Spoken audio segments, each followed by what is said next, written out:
Today we'll be looking at three different types of trees: bare-rooted, root-balled and container-grown. The bare-rooted trees will arrive with no soil on the roots and not in a container. The root-balled trees will arrive with soil on the roots and the soil wrapped up in a hessian sack. And the container-grown plants will arrive in a container as you would normally purchase from a nursery. When a bare-rooted tree arrives, you'll be able to see the roots.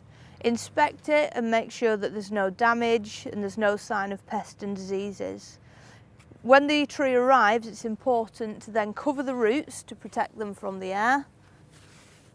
This can be done with fleecing, hessian sacks, or simply an old compost bag. If you receive a large number of trees, it's important to store them temporarily to protect the roots. Here we've dug trenches and heeled all of the trees in until they go through to the final planting position.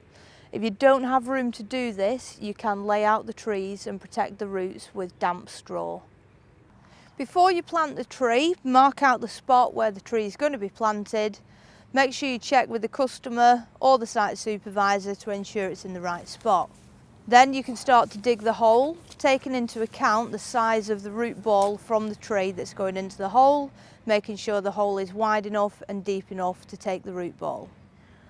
Before you plant the tree, make sure that you're aware of the nursery mark. This is the line or the level that it was planted to at the nursery.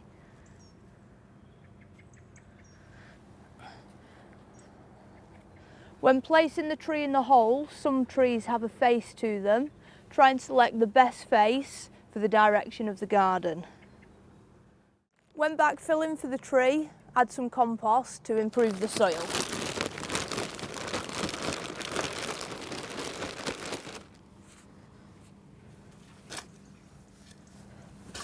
Once the soil is backfilled into the hole, use the heel to firm around the tree. We've inserted a tree stake. This is going to be used to support the tree while it's young. Then we're going to use a tree tie to attach the two together. The tree tie works in a figure of 8.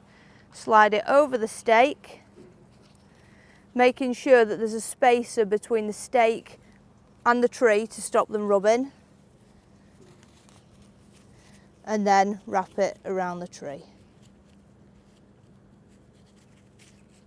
To protect the base of the tree from rabbits, use a tree protector. This simply wraps around the base of the tree.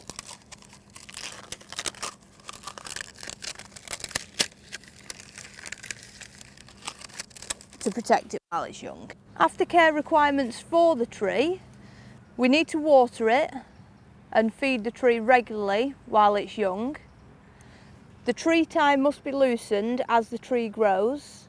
And then after a year, the tree stake and the tie can be removed once the tree has secured itself in position. Check for pests and diseases on the tree and do any pruning required.